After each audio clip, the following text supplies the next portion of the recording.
Ja, wir wollen auch gleich einsteigen. Unser Thema heute Morgen: der Ursprung eines Gottes. Es klingt natürlich spannender vielleicht, als es ist. Jesus Christus ist von Ewigkeit her Gott, insofern hat er ja gar keinen Ursprung. Vielmehr ist er der Ursprung von allem, also auch der Ursprung von uns. Aber dieser Gott, Jesus Christus, ist Mensch geworden. Er hat ja in Anführungsstriche die Göttlichkeit verlassen, ist dennoch Gott geblieben, aber er hat das göttliche Kleid abgelegt, Philipper 2, ist auf diese Erde gekommen und Mensch geworden, obwohl er innerlich, geistlich immer noch Gott war. Und als Mensch hat er natürlich einen Ursprung. Und das ist spannend. Und das regt an zum Loben und zum Preisen den großen Gott, wie er von der ersten Verheißung an auf Jesus, 1. Mose Kapitel 3, Vers 15, bis Matthäus Kapitel 1, die Geschichte in den Händen hält. Spannend. Manchmal bis nur noch auf einen Menschen in Bezug auf Christus und seine Geburt, weil der Teufel dagegen stritt. Und doch erreicht Gott über Generationen und er lenkt die Geschicke und die Menschheit so, dass Jesus geboren werden kann. Und in diesem seinem Ursprung, seiner Menschwerdung, da gibt es einige, wie ich meine, herausragende Merkmale, und die möchten wir uns einfach mal näher anschauen. Das kann man nicht alles machen, was da steht. Es würde zu lang gehen. Man könnte vielleicht über jeden Namen irgendwie etwas sagen. Aber ich habe 3 Hauptpunkte. Und der erste Punkt beginnt mit der Frage: Wer ist Jesus? Oder was ist Jesus? Ich meine, das wissen wir ja schon in unserem normalen Leben. Die Herkunft eines Menschen spielt eine große Rolle, gibt auch eine gewisse Autorität. Wenn einer Fürst ist oder König oder wenn jemand einen besonderen Titel hat, eine besondere Stellung, dann ist das bedeutsam für ihn und auch für sein Umfeld. Es ist ein Unterschied zum Beispiel, ob ich als Tourist nach Sao Paulo fliege oder als ein Ministerpräsident. Da ist mir mal was passiert, das muss ich Ihnen erzählen. Das muss ich Ihnen jetzt erzählen. Da musste ich mal ganz schnell, ganz spontan irgendwo hinfliegen. Ich hatte noch einen schwarzen Anzug an von der Predigt, musste gleich zum Flughafen und naja, jedenfalls sitze ich da im Flugzeug, alles war abgesperrt, aber ich nicht. Und da saß dann ein Ehepaar und die unterhielten sich und die wurden bedient und bewacht und so irgendwie. Und nachhinein hat sich herausgestellt, das war ein Missverständnis, die haben gedacht, ich wäre der Bodyguard von denen. Auf jeden Fall, ja ehrlich, auf jeden Fall steige ich da, mir nichts, dir nichts, total ahnungslos sitze ich da im Flug, sitze noch hinter denen und das Personal, Flugpersonal, Sicherheitsbeamte, alle gucken noch aus dem anderen Land und so. Und ich werde bedient, bekomme das beste Essen, etc., etc. Aber auf jeden Fall sind wir gelandet und das ganze Flugzeug, die ganzen Passagiere, die wurden zurückgehalten. Nur ich nicht. Und ich bin aufgestanden, ja, gehe an das ganze Sicherheitspersonal vorbei, ne, alle drehen sich um, machen noch, ja, ich gehe die Treppe runter, ja, und auf einmal stehe ich auf dem roten Teppich. Stehe ich auf dem roten Teppich und ein Blitzlichtgewitter. Ja. Ich mich umgedreht, die Treppe wieder hochgerannt, wieder ins Flugzeug rein, mich hinten angestellt, bis dann, und da war das der Fürst von Liechtenstein mit seiner Ehefrau. Der Fürst von Liechtenstein mit seiner Ehefrau. Und ich habe die begleitet und das war alles Zufall. Aber man hat eben gedacht, im Nachhinein wurde das klar, ich gehöre dazu, als Personal oder als Bodyguard oder was weiß ich. Ja. Ich hätte wer weiß was machen können. Das war unwahrscheinlich. Also gut, insofern, wenn man etwas ist oder darstellt, auch was man nicht ist, dann hat das Bedeutung in dieser Welt. Zum Beispiel mit der Feststellung, wer Jesus ist oder was Jesus ist, steht ja und fällt ja seine Autorität. Zum Beispiel sagt der Islam behauptet, die islamische Lehre behauptet, Jesus sei der Sklave Mohammeds gewesen. Ja, das ist schon tragisch, nicht wahr? Die Bibel hingegen verkündigt uns ganz etwas anderes. In den 4 Evangelien finden wir nämlich ein vierfaches Bild von dem, was der Herr Jesus ist. Durch den ersten Satz im Neuen Testament, Matthäus Kapitel 1, Vers 1, sollen schon sehr viele jüdische Menschen zum Glauben an Jesus Christus gefunden haben.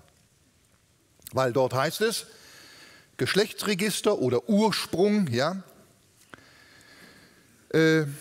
Jesu Christi, man kann auch übersetzen Stammbaum Jesu Christi oder Buch des Ursprungs, Rolle der Abstammung. Eigentlich ist das Matthäusevangelium ist die Genesis des Neuen Testamentes, die Einführung, wie das erste Buch Mose. Also Geschlechtsregister Jesu Christi, des Sohnes Davids, des Sohnes Abrahams. Es beginnt also damit, dass die Abstammung Jesu, der Ursprung Jesu im Matthäusevangelium mit Abraham beginnt. Ausdrücklich mit Abraham. Warum? Dadurch wird deutlich, dass der Herr Jesus ein Hebräer ist. Ist das schon mal wunderbar? Abraham war ja der erste Hebräer, der so von Gott genannt wurde in 1. Mose Kapitel 14, Vers 13. Abraham, der erste Hebräer. Wenn also Jesus, wenn jetzt festgestellt wird, Jesus ist ein Sohn Abrahams, dann ist das voll jüdisch, ja? Jesus kommt aus dem Judentum. Dann ist Jesus noch mehr. Es wird gesagt, Geschlechtsregister Jesu Christi, des Sohnes Davids. Mit dieser Betonung wird jetzt deutlich hervorgerufen, dass der Jesus einerseits Hebräer ist, von Abraham, also Jude, und zweitens ist er der aus der Königslinie Judas kommt. Er ist ja aus dem Stamm Juda geboren, der Herr Jesus, und er war ein Nachkomme des Königs Davids. Er ist der eigentliche Thronerbe. Nur er kann der Messias sein. Das wurde ja schon durch den Engel verkündigt, der Maria. Gott, der Herr, wird ihm den Thron Davids geben.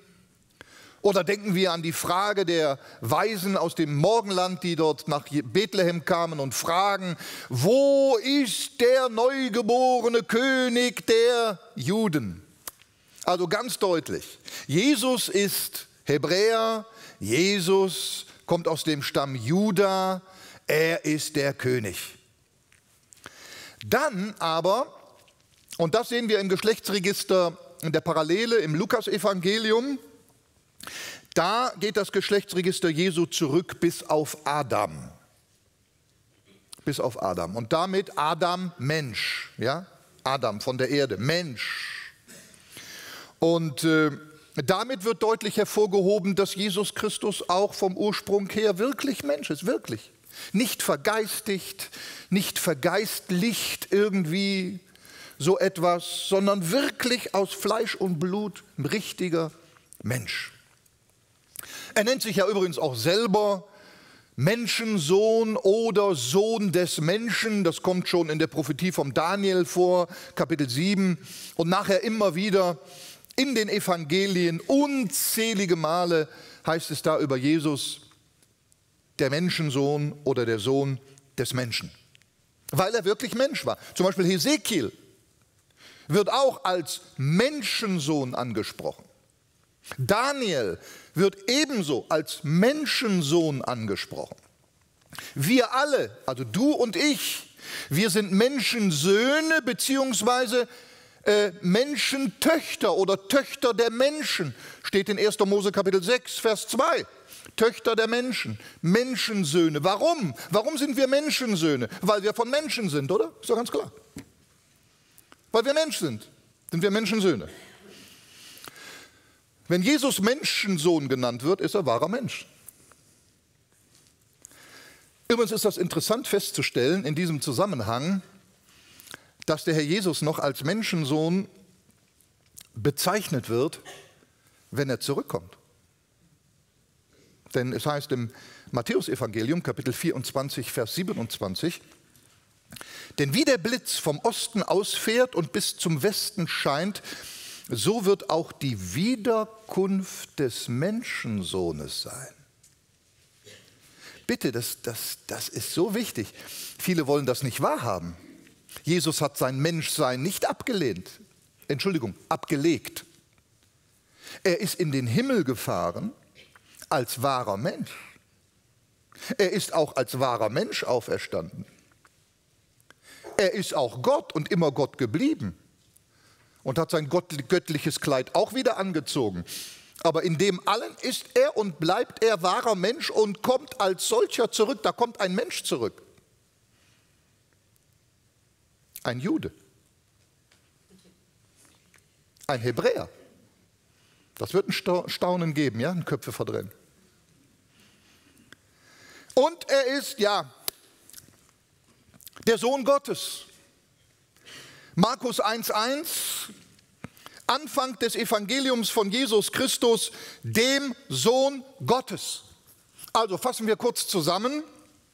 Jesus, sein Ursprung, als Sohn des Menschen, wahrer Mensch.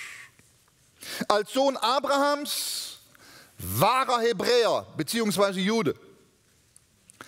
Als Sohn Davids, wahrer König.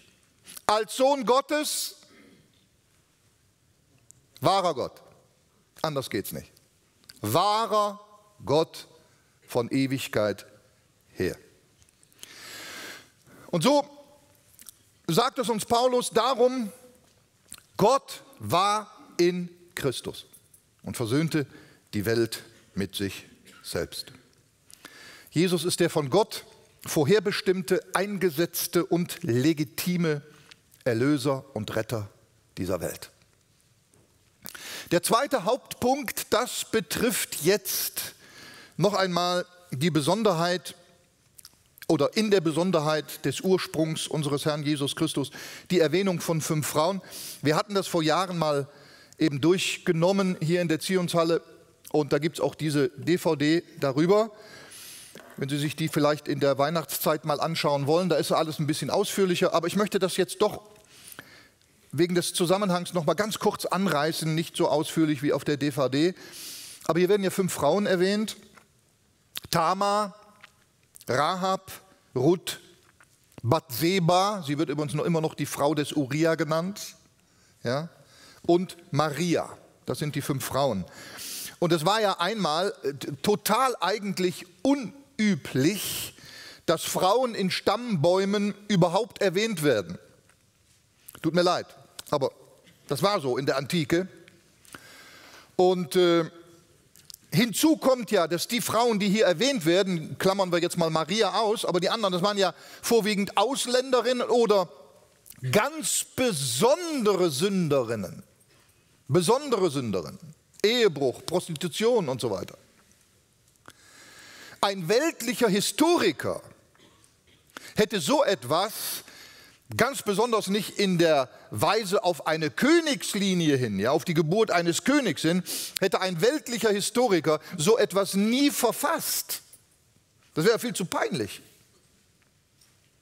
Aber die Bibel tut es, weil die eben von Gott kommt.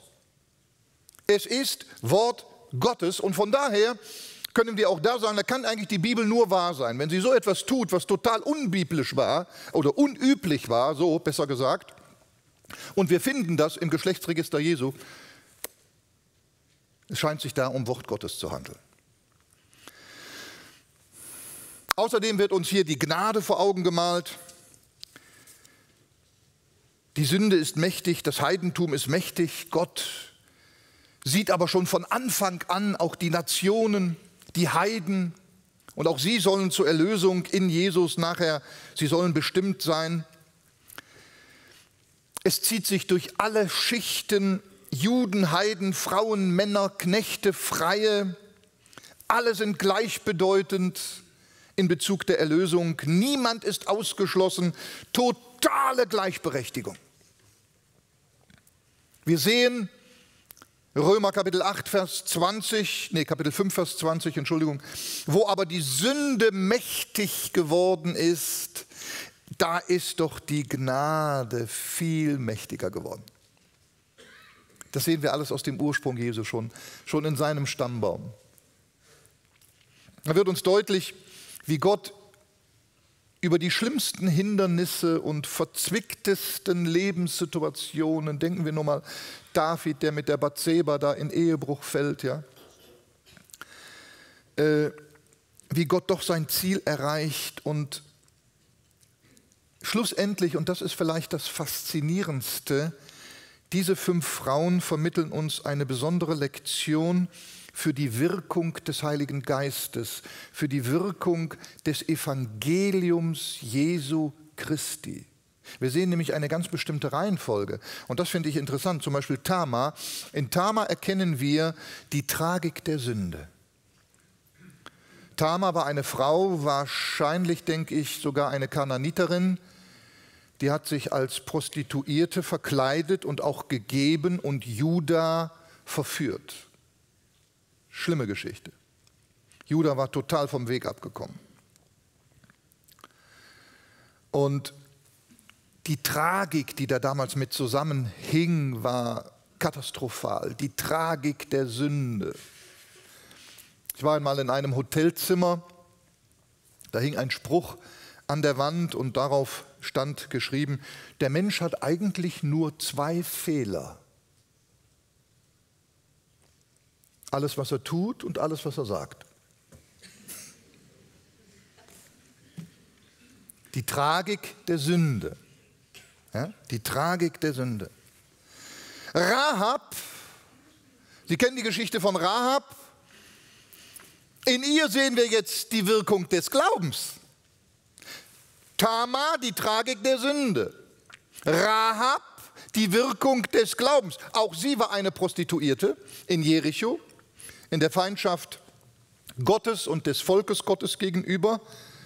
Aber diese Frau glaubte an den Gott Israels. Sie stellte sich bewusst damit auch auf die Seite Israels, weil sie sich auf die Seite Gottes stellte. Sie bat um Rettung und sie traf ganz praktische Entscheidungen. Herrlich. Die Wirkung des Glaubens. Vor einiger Zeit, ein paar Wochen vielleicht, da las ich so ein bisschen aus einem Interview mit einem Fernsehmoderator, Harald Schmidt. Ich kann nicht in sein Herz schauen, ich weiß nicht, wie der Mann wirklich denkt. Aber da hieß es im Fokus auf die Frage an Harald Schmidt, brauchen wir Gott noch? Und dann antwortet er, womit soll ich denn sonst sterben? Außer mit dem, zu dem man singen kann, wenn ich einmal soll scheiden, so scheide du nicht von mir. Nietzsche, Hegel, Shakespeare, nicht schlecht, aber funktionieren die auch am Sarg? Was ist dein einziger Trost im Leben und im Sterben? Dass ich mit Leib und Seele im Leben und im Sterben nicht mir, sondern meinem getreuen Heiland Jesus Christus gehöre. Heidelberger Katechismus, so hat er geantwortet. Interessant. Mehr kann ich dazu nicht sagen, ich kann nicht in sein Herz schauen. Aber recht hat er in der Aussage, oder? Glaube an Gott. Womit wollen wir denn sonst sterben? Jericho war doch dem Untergang geweiht. Und diese eine Frau wird gerettet mit ihrem Haus. Und jetzt Ruth. Tamar, die Tragik des Glaubens. Rahab, die die Tragik der Sünde. Nochmal neu. Tamar, die Tragik der Sünde. Rahab, die Wirkung des Glaubens. Ruth, die Beständigkeit der Hingabe, der Nachfolge und der praktizierten Liebe. Ruth war ja eine Moabiterin, also auch eine Heidin, die hielt sich ebenfalls zum Gott Israels. Und wir lesen über ihr auch keinen Tadel. Und ihr Leben widerspiegelt wirklich diese Dinge: Glaube, Liebe, Hingabe, Nachfolge, Entscheidung. Und sie wird die Urgroßmutter von David. Und dann noch Bathseba, die Frau des Uria damals noch. Durch sie leuchtet das Heil der Vergebung und der totalen Erneuerung. Wer von der Tragik der Sünde zum Glauben kommt und zur Hingabe, der wird von Gott durch seine Gnade natürlich total erneuert. Und Vergebung ist immer total, immer total. Denken Sie nicht, das ist vom Teufel, wenn Sie sagen, ja, wenn Ihnen da mal wieder eine alte Sünde hochkommt, ja, und vielleicht geht es mir deshalb so schlecht, weil da ja noch irgendwas ist von früher und da war so schlimm und so. Ist jemand in Christus, so ist er eine neue Kreatur. Bathseba, als die mit David in Ehebruch fiel und dadurch ein Sohn gezeugt wurde, verstarb dieser kurz nach seiner Geburt. Als die Bathseba und David, als sie zur Umkehr kamen, ich sage jetzt mal Bekehrung, das Wort Bekehrung oder Buße, da bekam Bathseba wieder einen Sohn, und das war der Thronnachfolger Davids, nämlich Salomo. Totale Wiederherstellung, totale Erneuerung. Das Alte war weg, jetzt ist alles neu geworden. Lenny Kravitz, ich kenne den Mann selber nicht, auch das habe ich wieder irgendwo gelesen, ist ein erfolgreicher Soulsänger, er ist aber auch bekennender Christ und es heißt über ihn, so hieß es im Faktum einmal, auch Lennys Vater hat am Ende seines Lebens den Weg zum Schöpfer gefunden. Im Krankenhaus vertraute er sein Leben Jesus Christus an und bat seine Kinder um Vergebung. Lenny Kravitz meint, während der letzten 3 Wochen seines Lebens hatte ich die beste Beziehung zu meinem Vater. Und das annullierte für mich die vorherigen 30 Jahre. Totale Vergebung, totale Erneuerung. Und dann sehen wir am Ende dann dieser 5 Frauen, da sehen wir Maria. Und in Maria, da wird uns praktisch das Bild vor Augen gestellt, die Vollendung, ja, in Christus, die Vollendung oder das Erreichen des Zieles. Sie kam aus einem verrufenen Ort namens Nazareth. Sie war die Ehefrau eines unbedeutenden Handwerkers, vielleicht, wahrscheinlich sogar noch eines älteren Mannes. Aber in ihr kam der Heilige Geist. Sie wurde die irdische Mutter Gottes, ja. Sie bringt den Messias in die Welt. In ihrer Person erfüllen sich oder durch ihre Person, indem das Jesus durch sie in die Welt kommt, erfüllen sich Hunderte von Prophezeiungen auf Christus Jesus. Ist doch herrlich.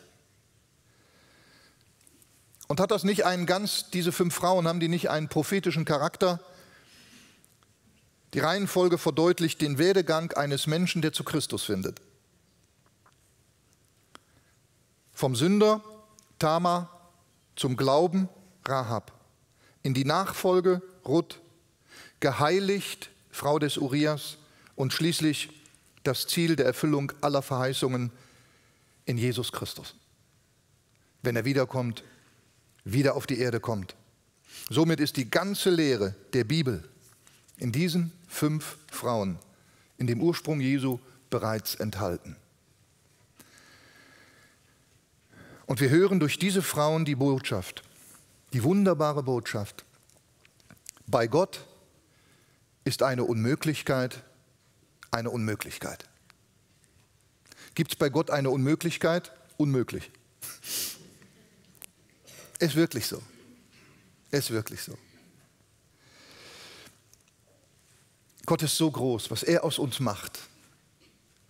Das haben wir übrigens auch auf dieser DVD drauf, da ist sogar noch ein Bild davon, was ich Ihnen jetzt erzähle. Als unsere Mutter 80 Jahre alt wurde, Da hatten wir sie als Kinder eingeladen in ihre Heimatstadt Warburg in Deutschland.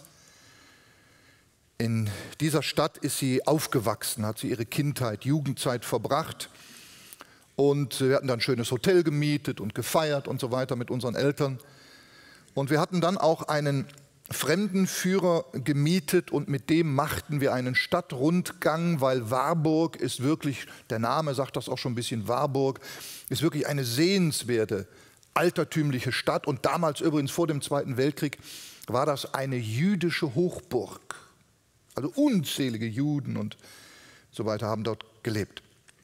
Ja, und der Fremdenführer, der führte uns durch die Stadt und dann auch in die Kirchen und zeigte uns auch da und hat alles erklärt. Und dann kamen wir an einen Ort und da sagte er, ja, die Tradition damals war die, dass wenn die Kinder den Kommunionsunterricht beendet hatten, dann bekam jedes Kind eine Tasse, ich glaube so eine handgemachte Tasse, und dann war auf der Tasse jeweils der Name des Kindes eingraviert und bemalt. Und die Kinder haben sich da sehr darüber gefreut, besonders damals noch vor vielleicht, ich weiß nicht, 70, 80 oder 100 Jahren, keine Ahnung.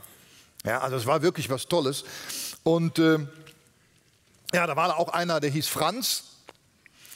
Und dieser Franz voller Freude mit seiner Tasse läuft nach draußen und will das seinen Eltern zeigen und rutscht aus auf den Pflastersteinen und knallt hin und die Tasse kaputt. In 1000 Scherben. Und der Junge, der war außer sich, dieser Franz, der hat geweint.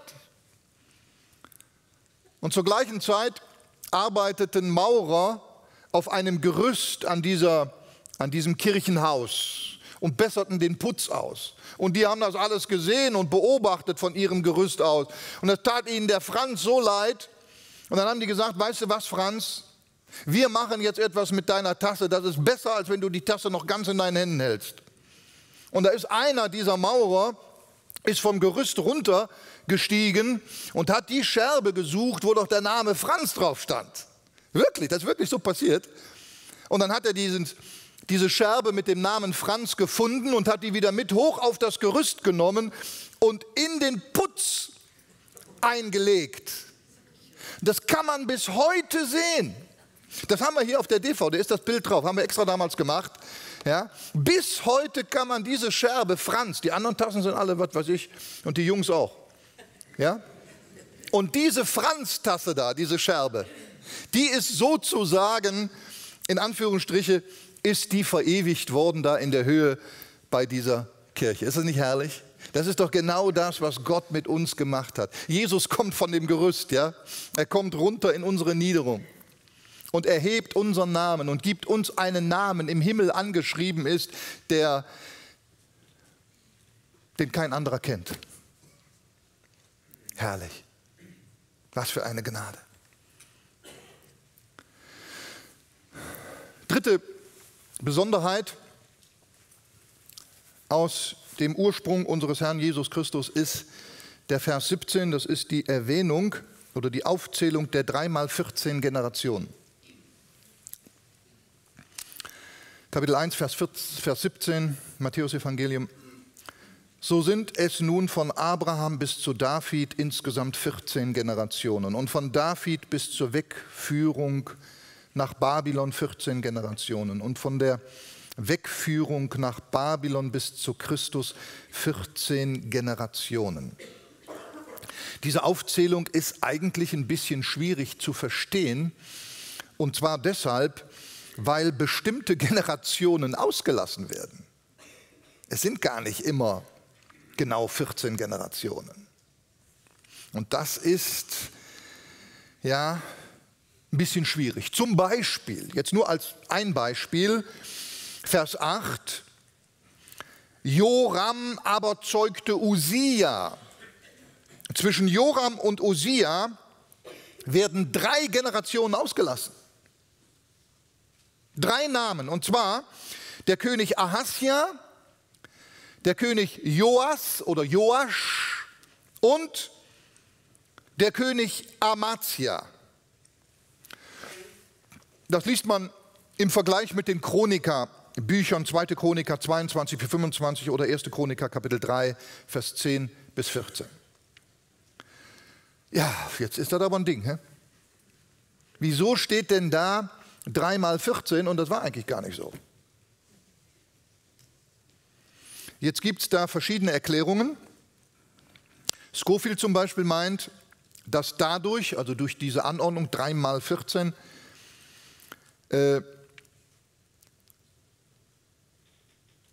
dadurch die Anordnungen einheitlich gestaltet werden sollte und dass diese Liste vielleicht zum Auswendiglernen in dieser Weise angeordnet war. Konnte man besser auswendig lernen. Ich meine, so dumm waren die auch nicht, ne? Also jetzt 14, 14, 14 oder ich meine, wenn man 32, 24 und 12, könnte man behalten, oder? Zur Not. Oder nicht? Sogar ich. Aber es kann trotzdem sein, weil, ich möchte das jetzt gar nicht mal so in Zweifel stellen, verstehen Sie mich richtig, weil das war damals nicht so unüblich in Geschlechtsregistern. Auch MacArthur schreibt das deshalb auch, dass dies eine Gedächtnishilfe gewesen sein könnte. Spurgeon schreibt in seinem Matthäus-Kommentar als Andachtsbuch, der Heilige Geist leitete seinen Knecht Matthäus so, dass er eine grobe und einfache Berechnung machte, um schwachen Gedächtnissen zu helfen. Hat wahrscheinlich an mich gedacht. Im Neuen Testament von Heinz Schumacher, Hensler Verlag, der schreibt Interessantes, Matthäus will hier Zahlen symbolisch ausdrücken, in Jesus Christus vollendet sich zum 3. und letzten Mal die Davidszahl. Ich habe gedacht, hä? Davidszahl? Aber dann fand ich eine andere Darlegung, die in die gleiche Richtung geht und erklärt, und zwar der Kommentar zum Umfeld des Neuen Testamentes von Hensler, der erklärt, dass der numerische Wert des Namens Davids im Hebräischen die Zahl 14 ist. Im Hebräischen haben die Namen ja auch Zahlenwerte und der Name David soll 14 sein. Ich habe es nicht nachgeprüft. Nageln Sie mich nicht fest jetzt, ja? Ich habe es nicht nachgeprüft, ich kann kein Hebräisch.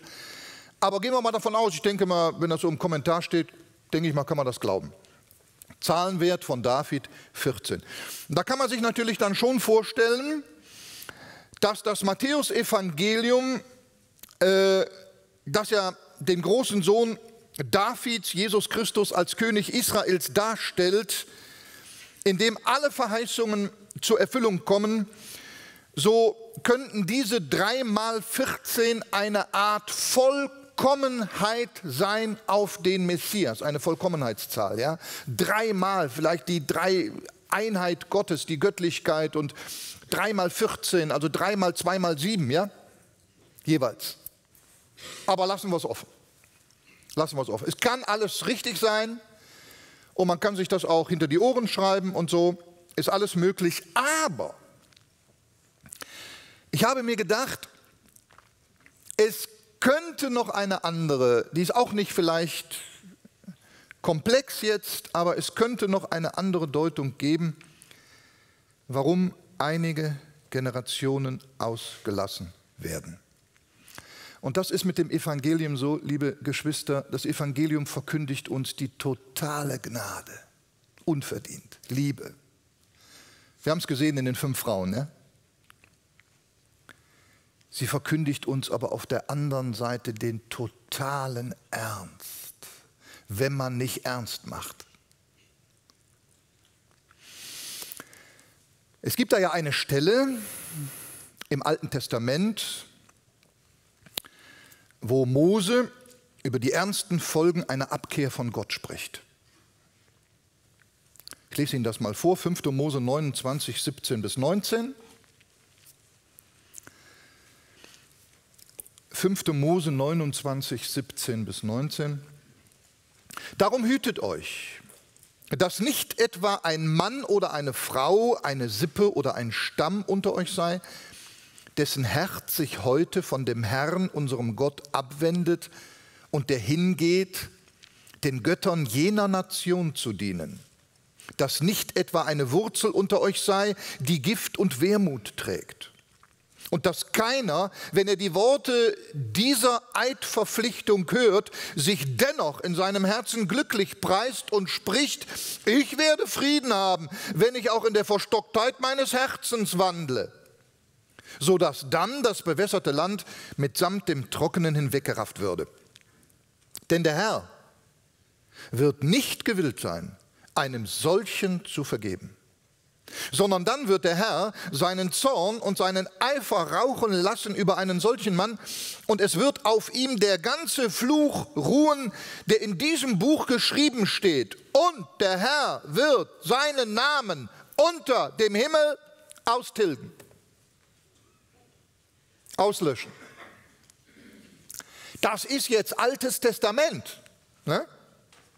Das ist jetzt Altes Testament, das muss ich dazu sagen. Unter dem alten Bund. Unter dem alten Bund. Wir leben im neuen Bund. Ja? Nehmen wir jetzt mal repräsentativ die Namen Ahasja, Joasch und Amasja, die zwischen Joram und Usia ausgelassen werden. Ich habe mir dann die Mühe gemacht und deren Geschichte angeschaut im Alten Testament. Wir finden die im 2. Chronikerbuch, Kapitel 22 bis 25. 2. Chroniker 22 bis 25, da steht deren Geschichte. Und ihr Lieben, das ist haarsträubend, das ist erschreckend, das ist eine Botschaft für sich, also so ging es mir zumindest. Diese drei fielen nämlich in ganz besonderer Weise, in der Weise von Gott ab, wie Mose es in 5. Mose 29 geschildert hat. Wollen wir mal kurz durchgehen? Ahasja. Ahasja, der ließ sich durch seine gottlose Mutter Athalia, Athalia war die Tochter von Isebel.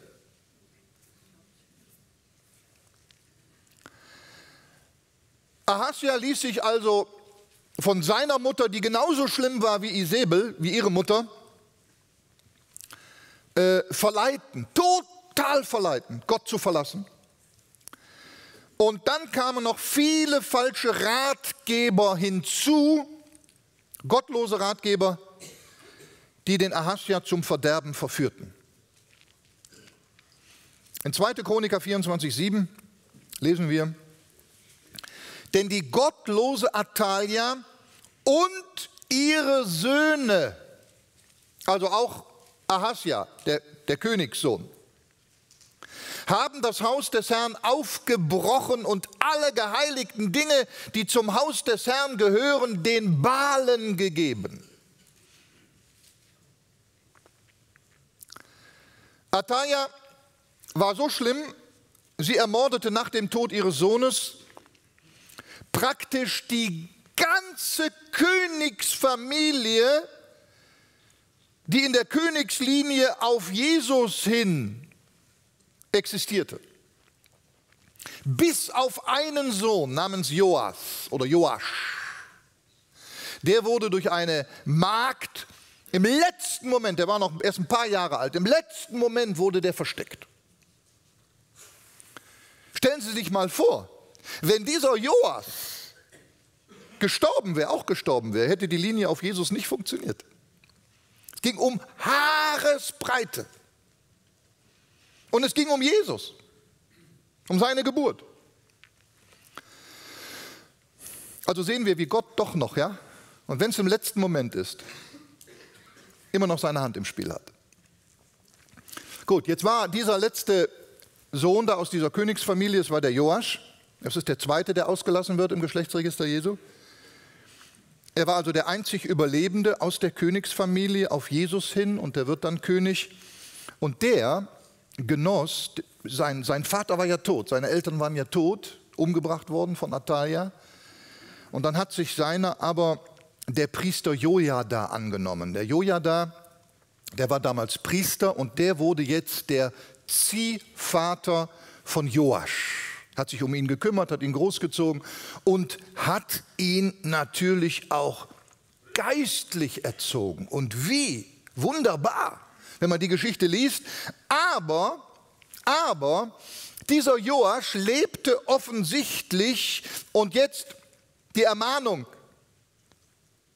er lebte offensichtlich nur ein anerzogenes geistliches Leben vor den Augen seines Ziehvaters, ohne selbst ein hingegebenes Leben und ein entschiedenes Leben, eine Beziehung zu Gott zu pflegen.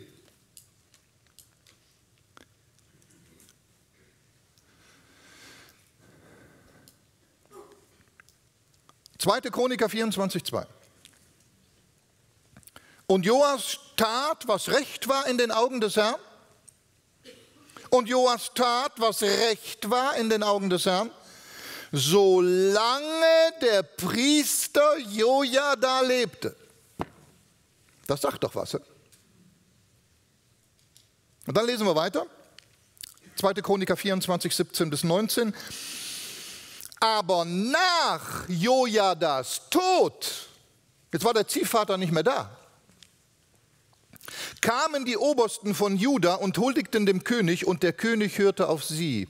Und sie verließen das Haus des Herrn, des Gottes ihrer Väter, und dienten den Aschera-Standbildern und Götzenbildern.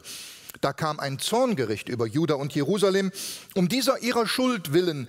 Er sandte aber Propheten zu ihnen, um sie zum Herrn zurückzubringen. Und diese ermahnten sie ernstlich, aber sie hörten nicht darauf. Solange der Papa da war, solange man im Haus des Vaters wohnte, ist man so mitgelaufen, hat da keiner gemerkt. Aber als der Papa tot war oder man stand nicht mehr unter dem Einfluss des Vaters, man ist vielleicht ausgezogen oder was weiß ich, dann kam das Wahre zum Vorschein. Der Joasch ging so weit, stellen Sie sich das mal vor, der Joasch ging so weit, dass er nach dem Tod seines Ziehvaters, des Priesters Jojada, dessen Sohn ermordet hat. Dieser sprach noch im Sterben, der Herr wird es sehen und richten. Und der Prophet hatte zuvor gesagt, weil ihr den Herrn verlassen habt, wird er euch auch verlassen. Der dritte im Bunde, Amazia, der dritte König, der auch nicht erwähnt wird, übersprungen wird. Über ihn lesen wir in 2. Chroniker 25, Vers 14 bis 16. Und es geschah, als Amazia von der Schlacht gegen die Edomiter heimkehrte, da hat Gott ihm einen gewaltigen Sieg über die Edomiter geschenkt. Da brachte er die Götter der Söhne Seirs mit, der Edomiter, und stellte sie für sich als Götter auf und betete vor ihnen an und räucherte ihnen, obwohl Gott ihm den Sieg geschenkt hat. Da entbrannte der Zorn des Herrn gegen Amazia, und er sandte seinen Propheten zu ihm, der sprach zu ihm: Warum suchst du die Götter des Volkes, die ihr Volk nicht aus deiner Hand erretten konnten? Was machst du da? Du weißt doch genau, dass das Blödsinn ist, und du folgst dem doch, du tust es doch. Du weißt, dass das nichts bringt, und du machst es doch. Als dieser aber so zu ihm redete, sprach Amazia zu ihm: Hat man dich zum Ratgeber des Königs gemacht? Hör auf, warum willst du geschlagen werden? Da hörte der Prophet auf und sprach: Ich merke wohl, dass Gott beschlossen hat, dich zu verderben, weil du dies getan und meinen Rat nicht gehorcht hast. Erinnern wir uns noch an 5. Mose 29? Es ist bezeichnend, dass alle 3 Könige durch eine Verschwörung umgebracht worden. Regelrecht ausgelöscht. Sind nicht eines normalen Todes gestorben, sondern alle drei durch eine Verschwörung umgebracht worden. Alle drei gehörten zum Volk Israel. Und alle drei gehörten doch nicht dazu. Auch im Christentum gibt es Christen, die keine Christen sind. Ist das möglich? Ein Manasse. Also, ich glaube, wir dürfen sagen, Manasse war der schlimmste jüdische König von seinen Taten her, die es überhaupt gibt. Schlimmer als die. Und der steht im Geschlechtsregister Jesu. Warum? Es gibt nur ein Wort dafür. Buße.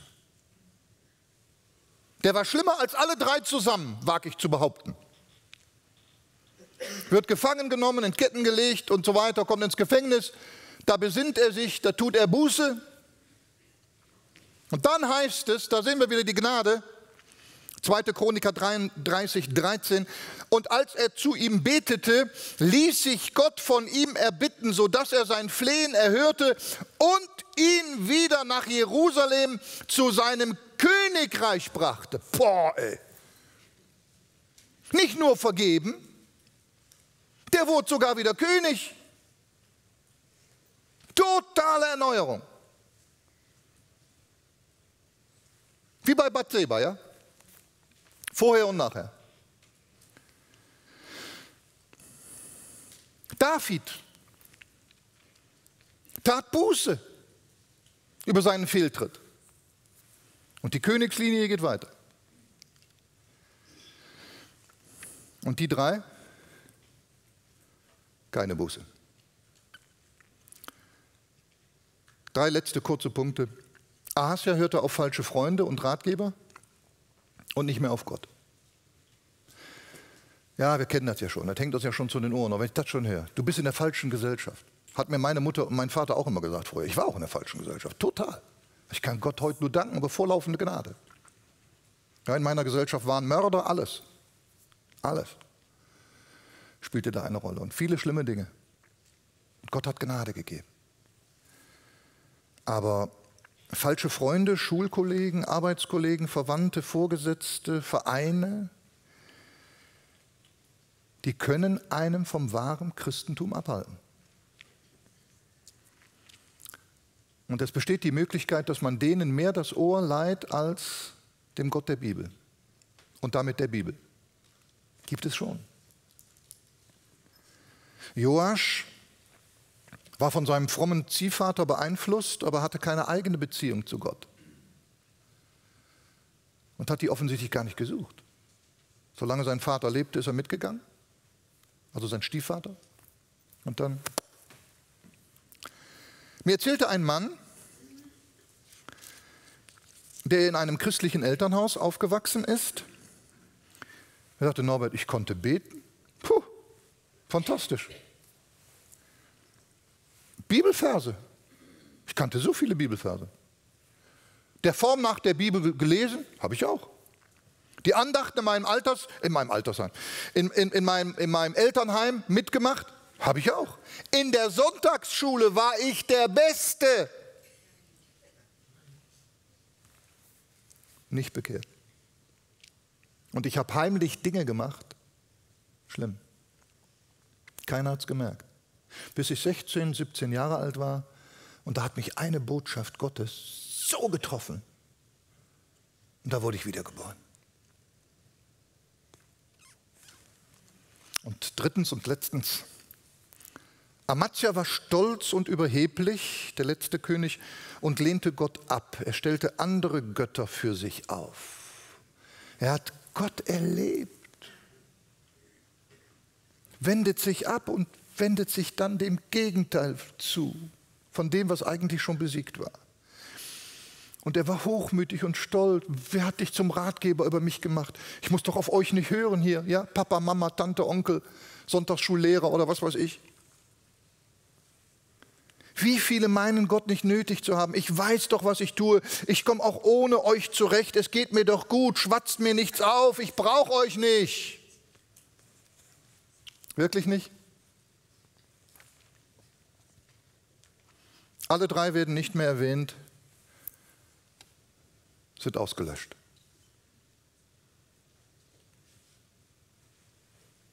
Vielleicht ist es eine Deutung. Jetzt müsste man die anderen vielleicht auch noch nachforschen, aber das ist, glaube ich, nicht möglich. Offenbarung 3, Vers 5, wer überwindet, der wird mit weißen Kleidern bekleidet werden und ich will seinen Namen nicht auslöschen aus dem Buch des Lebens. Und ich werde seinen Namen bekennen vor meinem Vater und vor seinen Engeln. Es ist davon auszugehen, dass alle Menschen im Lebensbuch stehen. Aber wer nicht im Glauben überwindet, das heißt keine konsequente Glaubensentscheidung für Jesus trifft und einfach so sein sündiges Leben weiter lebt, nicht erneuert wird, geistlich erneuert wird, der wird aus diesem Buch ausgelöscht. So verstehe ich das. Gott kann das Verbogenste gerade machen. Herrlich. Und er tut es gerne. Es gibt bei ihm keinen hoffnungslosen Fall. Unmöglichkeit ist bei Gott unmöglich. Mit Jesus wird alles gut und total erneuert, aber er warnt uns auch davor, die Gnade in Jesus nicht anzunehmen. Der Römerbrief hier wieder, der Römerbrief spricht ja davon in Kapitel 11,